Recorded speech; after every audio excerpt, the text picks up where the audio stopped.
something I think people don't see because they just see now in any situation with business. How much money do you think you've spent on your law firm and yourself the last 3 years?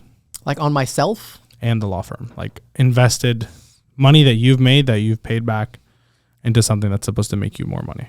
See, that's not the question. It's in the tens of millions, okay, if you want a number. But the question is, what percentage of the money that you make or your business makes are you reinvesting back into the business?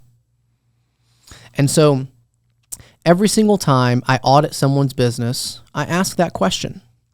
And if you're paying yourself too much and you're an early person in your business, you are stunting your own growth. It's just delayed gratification. That's all you have to do.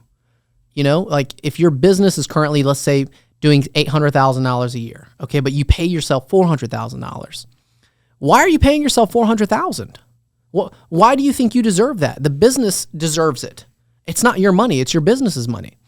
And so I pay myself a salary that's actually really, really low. My friends make more than me. I'm the same way. And I just keep reinvesting. And I used to think, okay, well, I used to want to time the market, and we could talk about like the apartment deal that I had and all the other stuff that I've done. But I used to think, okay, well, the world goes in cycles, right? You know, 2008, we had the recession. We're going to have another recession between 2020 and 2022. I just always thought that. But now the recession is different. It's not with real estate. It's with the inflation of the dollar. And so now holding on to cash is stupid. Because if you're holding on to a depreciating asset, what benefit does it give you? So I thought, how can I beat inflation? You beat it by recycling your money faster than anyone else can. And so if you're investing in things that give you an 8% return on your money and the dollar is depreciating now at 5% per year, you're making 3% on the dollar. Why would you do that? You could literally throw your money onto the wall with all the S&P 500 companies and pick whichever one your dollar lands on and invest 100% into that, and you'll do better most of the time. Yeah, I was telling people if you took a loan out right now and didn't spend $1, you would make money. Yeah, because of the low interest rates. Yeah, and it's definitely going to be a lot better than inflation is going to be. So anyway, that's kind of like the game that I'm playing now. Is I want to be able to invest in people and have them teach me things that I just didn't know. And if I have to pay for those relationships, I'm totally cool with it.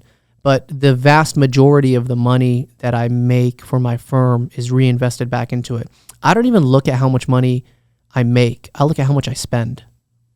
If I can spend $1 million a month and not be bankrupt, then obviously I'm making more than $1 million a month.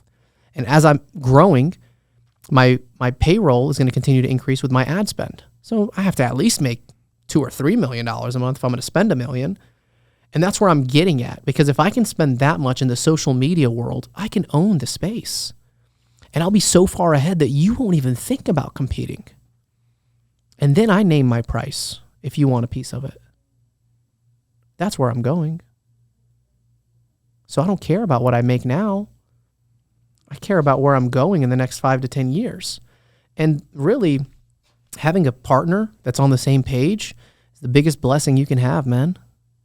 Having a wife or a husband or, just any sort of partner that's like, hey, I get it. Like, this is where we're going. Delayed gratification. Okay. Hey, it's okay to buy, a little watch or, a little gift to yourself and reward yourself along the way. But don't ball out. No, man. I don't, because I've already been through that. I was driving a Bentley when I was in college with candy paint and alligator seats because I was advertising my Joker's audio business. That was cool because it generated clients, but it's not as exciting. It's a 1 week sort of happiness that you get, And now my happiness comes from discipline.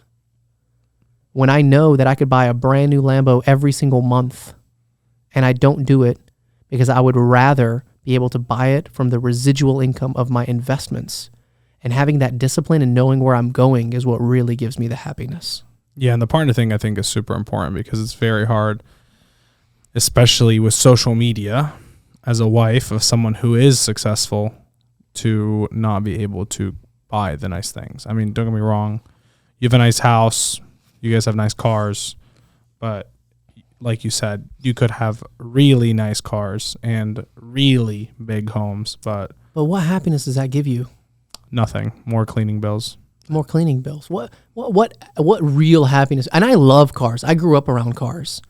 It's not going to make me happier. You know what? It's so crazy because I think we talked about this a few weeks ago. I was like, man, I can't afford a Rolls Royce. It's like a $350,000 car is the one that I want, and I can't afford it. And it's not because I can't write a check for it right now. It's because I know it would be a stupid move to buy a car like that when I could just reinvest it back into my practice, where the average case is settling in 4 to 6 months with a 5x to 7x ROI, right? Like, that'd be stupid. Like, why would you do that? Yeah. So instead, I took that money and I just invested into, so I started buying into restaurants. I started buying into like other investment opportunities. You've sent me a few of those. Bro, like I'm telling you, it's just like, and by the way, I wired this guy $500,000 to invest in his restaurant group, not because I cared about the 30 or 40% ROI, which is still fantastic, but because I was willing to pay that much to be his friend. And he gave me the time to spend a day with him and learn everything from him. And now I'm putting him onto my friends. I got another attorney that I work with. He's going to wire him $1 million to invest in his businesses.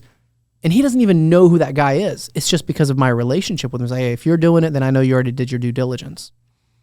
And so now with those relationships that I'm building with these really successful, wealthy people, it's like, man, the currency is connections and knowledge, man. That's the currency. So I already have all the currency. I know where to get it. You're talking about fiat currency. I'm talking about the real currency, bro.